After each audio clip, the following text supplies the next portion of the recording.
دوسرے ملکوں کی جنگیں رکوانے والوں کو اپنے ملک کی عوام کا کوئی فکر نہیں. شالیمار ٹرین کی 3 بوگیاں 6 گھنٹے سے پٹری سے اتری ہوئی ہیں. سائرہ بانو نے ان کو صحیح شرم دلائی ہے. دیکھیں ذرا. حنیف عباسی صاحب، آپ نے سن لیا ہوگا کہ بچے بول رہے ہیں کہ راستہ صاف کرو، گھر جانا ہے. اگر ریلوے حکام یا حکومت کا کوئی ایک بندہ اگر جاگ رہا ہے تو خدا کے واسطے ادھر نظر کرے.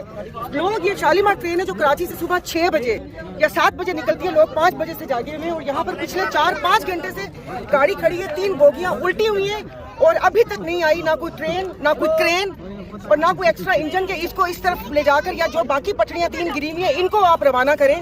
کوئی بھی پرسان حال نہیں ہے.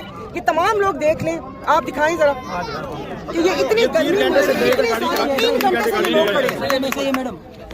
3 گھنٹے سے لوگ کھڑے. یہاں پر شہداد پور کے اور آس پاس کے لوگ اپنی مدد آپ کے تحت یہاں پر پانی، کھانا، دودھ پہنچا رہے ہیں.